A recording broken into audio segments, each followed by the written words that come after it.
Welcome to the Massage Tools Podcast, your home for cool interviews and reviews.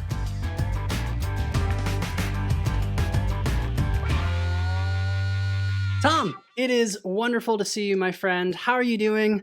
How are things treating you?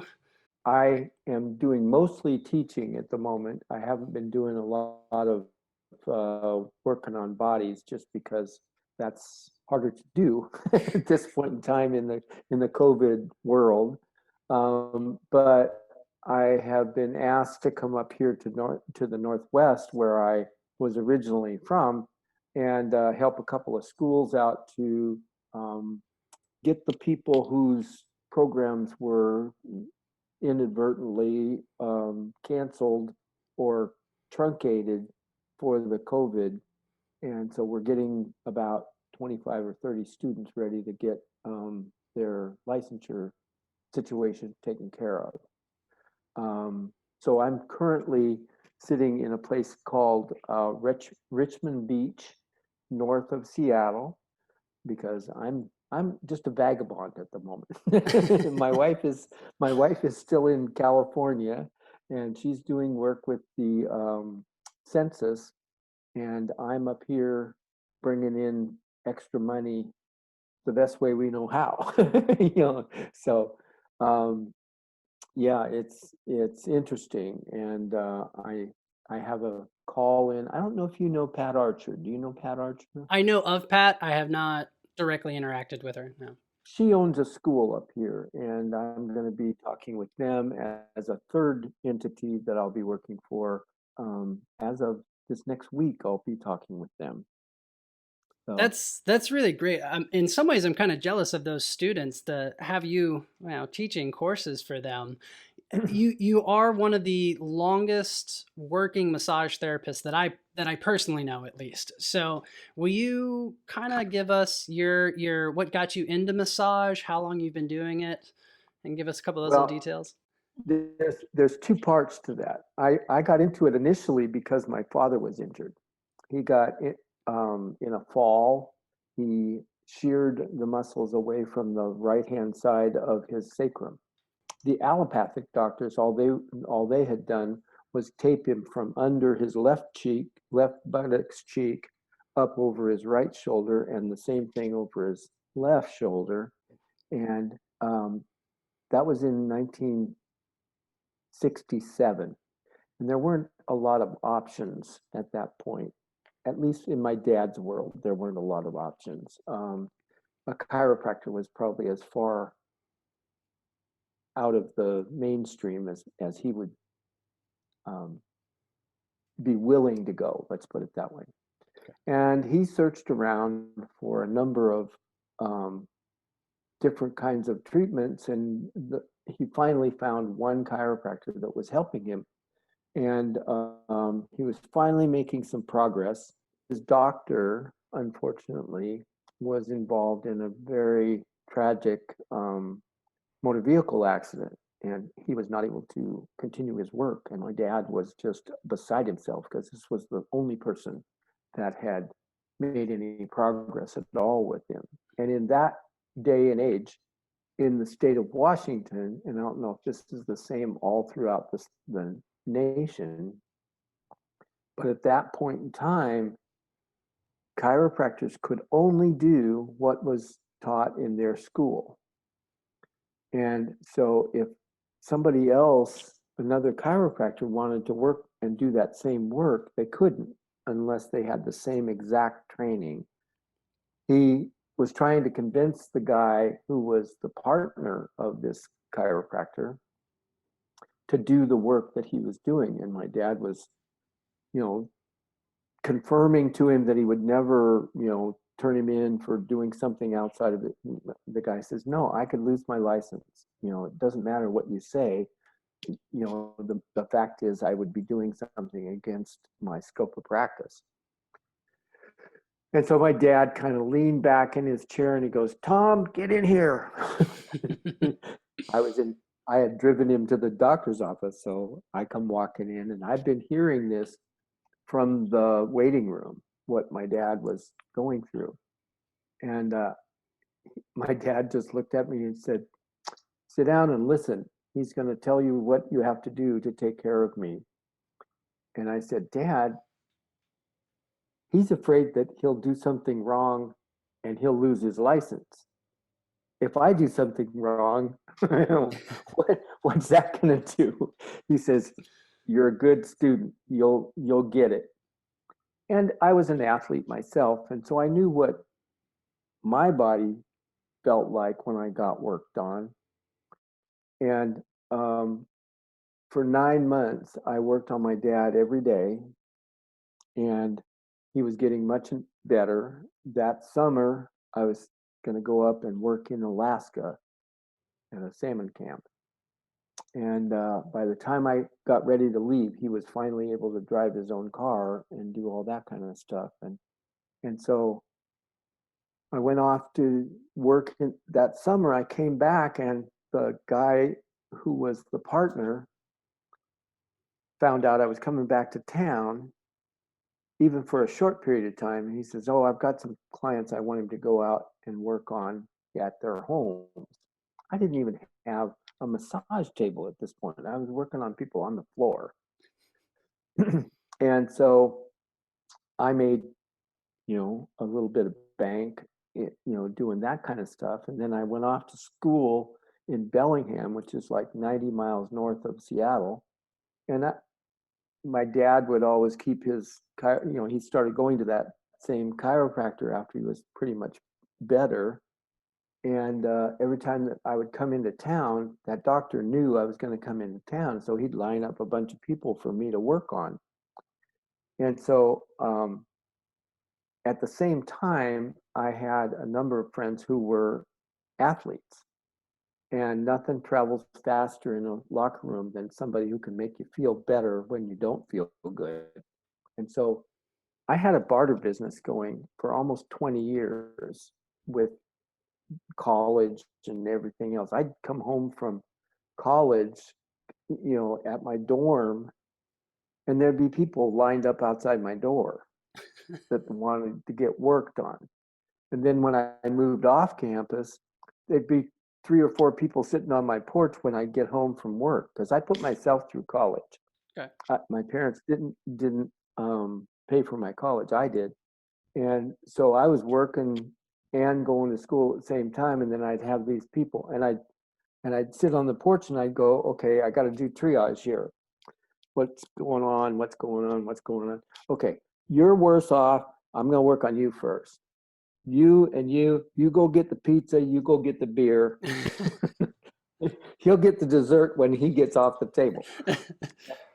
And so I had this barter business going for almost 20 full years until the licensing requirement came into play in the state of Washington. And so then I, kind of had to look at my whole card and say, if I want to continue doing this, I better become legal at doing it. So I went back to school, and Pat Archer was one of my instructors when I went through school. And she and I are actually the same age. So we've both been doing massage for a long time. But I always was thankful that my hands already knew what to do. I just had to learn the academic side of things. If I had had to do both, I'm not sure that I would have succeeded, because my brain can only take so much. So that all being said, the kind of people that I had, that I was drawing towards me, were rehab, sports related kind of people. And I was pretty much on the clinical pathway. I wasn't really looking to do energy work or those other things. It was just sports massage was the thing that kind of interested me the most. And so that was where I went. And the first introduction to sports massage was one of the classes that we had while I was in school. And because of that, I became involved with the group of people that eventually put together the Washington sports massage team. Okay. And I've been a member of and an advisor to that team for 35 years. So that was kind of what got me involved. I then took the the AMTA National Sports Massage exam and became a member of that team. And eventually I became one of the examiners for that, the practical exam that they had for that whole process. Also, I got to meet people like Benny Vaughn and Bob King, and just a number of the really big names that came before me by doing that. And it afforded me the ability to work at the Goodwill Games and the Pan Am Games and the um, Olympics. I've worked with or on 3 different Olympics. All of those things came out of me being involved with the Washington Sports Massage team. Besides that, I've managed to become a mentor to a bunch of different people because of all of those different things. I also, through Pat Archer, got involved with the Sonics when they were here in Seattle. And then because those athletes talked to other athletes, I had individuals from the Seahawks and the Mariners. So I had all 3 of the big, pro teams that I was working with. That's kind of the long and the short of it. But because of Pat Archer again, I was able to start working with NC2A swimming and diving, which was where you and I had met. And I worked with University of Washington, Washington State, Stanford, USC on the West Coast. I've worked with Arizona, Air Force, and Louisville. So one of our friends, Dwayne Pascal, calls me a sports massage Ronin. I don't have a single master. I just am out here by myself. And so that's kind of the long and the short of my sports massage end of things. I still mentor a lot of people who are just going through their initial education, and a number of them have managed to put together 10, 15, 20-year careers out of this, and I hope that more of them can do that kind of thing. Excellent. So you've already mentioned that you teach. What is one of the pieces of advice you like to give to students, either right towards the end of school or have just graduated, to help them in their massage career to make it 10, 15, 20 plus years? What's a nugget you like to? There's a couple of things. One is pay attention to your own body. You can only work as long as your body will hold up. And the second one is never stop learning. Continue to take all kinds of, and I'm not just talking about the same things down the road. I'm saying learn in a broader spectrum. And if you take a class that you find at the end you aren't probably going to use that, at least what you've done is you've found some other people that's their niche that they want to be in. So that expands your referral base. And so that's the other thing is you got to kind of nurture your career, plant a lot of seeds. You don't just put one seed out there. You got to put lots of seeds out there and let it grow. So Yeah, one of my favorite pieces of advice, to paraphrase what you said, is like you got to network. Like that's the biggest skill that you need that most people kind of drop the ball on, is learn how to refer, and if you refer well, and again, this is paraphrasing what you said to me, if you refer well, your clients will come back to you almost twofold. You send them to the PT that knows how to do a shoulder. You send them to the chiro that knows how to do, whatever niche those practitioners have or other massage. They'll still come back to you, like I said, twofold, because they trust you and you led them on the right path. So it almost fosters, I don't know if loyalty is the right word, but it does encourage and build trust between you and the patient or client. And I even refer to other massage therapists. If Absolutely. it's something that I'm not, you know, it's not in my wheelhouse, I know somebody else who it is in their wheelhouse. So I do trades all the time with other good, wonderful therapists. And they're, again, they can refer people to me and I can refer people to them. Because I teach, I also appreciate those who can teach well. There's a number of people out there that are teaching classes that are not really good instructors, unfortunately. But when I find the ones that have good information and good presentation skills, then I send people that direction as much as I can. And I think that, you know, I'm sure that you've taken classes that just really, really made a lot of sense to you. And you've also taken other ones that either didn't make a lot of sense or they were just a repeat of something else. They've just renamed something. Yeah, And there's a fair amount of repackaging. That's kind of how I would phrase it, and it's good yeah, good well, concept, but it's kind of just you put different phrasing to someone else's work, and it yeah, happens. and my biggest concern when people do that is whether or not they give credit to the people that they borrowed the information from. Yes.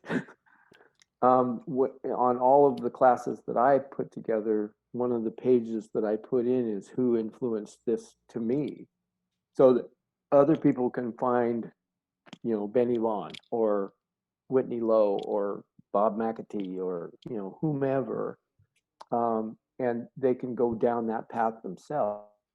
Paul St. John was one of the first classes I ever went to. And I was lucky enough with the Washington Sports Massage team that I was kind of like an Energizer bunny. I was at every event and I was doing everything that I possibly could to learn more and do more. And because of that, they gave me an award, which was a full scholarship for the Paul St. John seminars, which were at that time, I think there was only 6, and I think there ended up being about 10. But with the 6, I knew enough that I didn't have to necessarily take the other 4. But that afforded me a new perspective on doing body work, because the neuromuscular work that Paul St. John was doing was innovative at that time. It's pretty commonplace now, but it was pretty innovative when I was going into it. And that opened a number of doors to other practitioners who also were influenced by Paul St. John. Okay. So, Are there any other ones that you felt have been really valuable to your skill set, especially kind of in that, if you want to call it rehab or therapeutic setting? well, I don't know if you're aware of all of the people I'm going to mention, but all of these names are people that I admire and I follow. Bob McAtee for stretching and for a lot of joint rehab kind of work. Whitney Lowe for just basic orthopedic knowledge. Benny Vaughn, he could read the telephone book as far as I'm concerned. I enjoy listening to him say anything. Tom Myers with anatomy trains. Um, there's a person that put together a type of work called manual ligament therapy, and that's ARIK GOHL, And Stephen Wadsworth is the person here in Seattle that does a lot of teaching for him. But ARIK is now living in Guadalajara, Mexico area. And I think he's about to write a book in conjunction with the manual ligament therapy. And Paul St. John was a big influence at the very beginning. He now teaches a type of work that he calls posturology. And just being able to look at a body and see how it's moving across the different planes that it's supposed to move in was a diagnostic or assessment tool that it resonated with me. My background is that I went to college to become an architect. So structure works in my brain. And so I was doing massage all the way through college, and I was learning to be an architect, and I was learning to be someone who could look at the body and see how people were moving correctly or incorrectly. So those are kind of. That's a lot of names you just said. I mean, it's wonderful. They're all. I'm fortunate between previous interactions with you and being in the sport massage field. Like those, I've heard all those names. They're all great, great people Well, to and learn from. there's two that I wish that everybody could have, worked with and learned from that are gone now. Richard Fay and Bob King. Okay. You can still find their books. Bob King was the person who started the Chicago School of Massage, and so he's got some books out there too. And all of those people influence things one way or another. It wasn't all just sports related stuff that I was looking at. Sure. And I think that goes back to the statement that I made earlier that you want to look in a lot of different directions. I tell students all the time, just because when you're in school, you think you're going to go down this path, it doesn't necessarily mean that that's what's going to happen, because about 5 steps down that path, you're going to take a left and you're going to go over here, so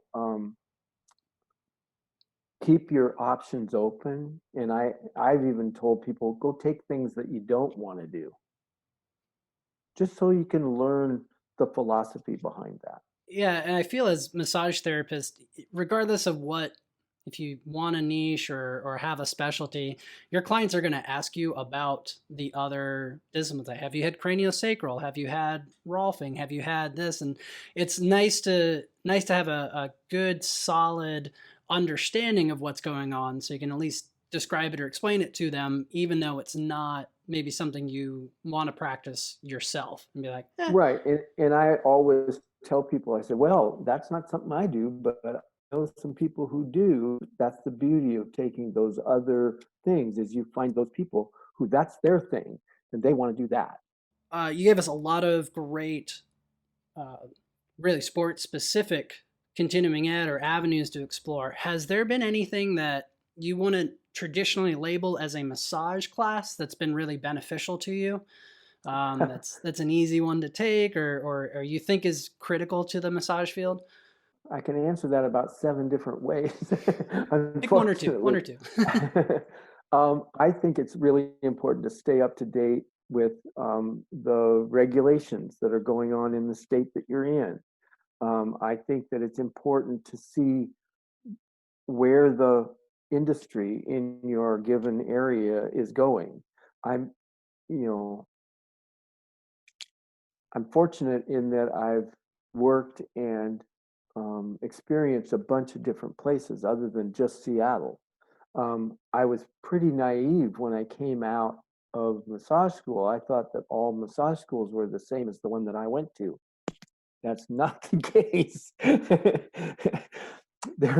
there are some that are very minimalist, and there are some that are very, very structured and very in depth. And when I went to, after many years working in Washington, went to California to do some things with my family, and found out that things are completely different. in California in the way that massage is viewed and the way that the profession itself is viewed. So that's an important thing. And I have told any number of people who are thinking that they have this now education that they can branch out and go anywhere and work anywhere, that please keep a license in a state that is licensed before you go any of these other places, because it's a much better credential to be a licensed massage therapist rather than a certified or whatever else, other terminology people use. Sure. So to build upon that, what is there a direction you'd like to see the industry kind of as a whole shift in the next, 5, 10 years, or earlier than that? But Well, I've been rowing the boat. and yeah, it's a unique question, I think. Well, not necessarily unique, but it is you've seen the industry go from not even having licensure or schooling through and up to the point we're at now. So not necessarily that you have to row the boat, but what is, like I said, a direction you'd like to see? Well, I'd like to see us on a par with all the other medical providers, which currently we're the redheaded stepchild, of Healthcare. medical Yeah. or yeah, any of that kind of stuff. So that's the main thing that I would like to do. When I went down to California, I started working with them and found out that they didn't have a sports massage team, a statewide sports massage team. California tends to be factionated. North, middle, south, all have a different way of looking at how things should be done. And they can't agree between the three of them. So how can they go to the state and do something? When they pass their certification, which is a voluntary certification, it's not even a mandatory. They were so relieved when they got that done that they didn't want to take any more steps. They were tired from trying to get just that much done. Well, I always looked at that as just step one. They need to take the second and third steps to make sure that they do become licensed. And when I say that to people in California, they look at me like I've grown a new head. You know, they don't understand what I'm talking about, and they don't understand because they've never had it. What I would suggest for all those people is go visit a state for long enough that you get to work in another state and see how different it is, and you know how much uh, credibility you have once you have the license. Not that everybody's, you know, a 5-star massage therapist, but the industry itself is thought of in a different way in a licensure state than it is in a less than licensure state. Okay. So that's my hope, is that we'll get portability eventually so that we can go state to state. You know, if a nurse can do that, why can't we? You know, a nurse can be licensed and certified in Washington and go work in Idaho or Montana or any place else, and they don't have to do any extra jumping through hoops to do that. Whereas we would have to almost take another test or go to a school and be certified by another school. And at my age, I'm older than the people that are putting on those state schools, so it doesn't make any sense to me. But I've always kept my Washington license up. Washington was one of the first licensure states, and I didn't know that until much later in my career, that it had that kind of history. But they were kind of trailblazers as far as that was concerned. And so I'm lucky, I'm fortunate to have gone through the system up here with some really, really good massage therapists that were guiding my pathway. So I that's the other side of me, is I want to guide other people down that pathway, and that's what I've continued to do. So Are you teaching any of your continuing education courses right now, or are you just doing kind of the academics for the schools? right now, because of the way that Washington is, we can only have classes of about 5 people, Okay. and that doesn't pay the bills when you have to get a room.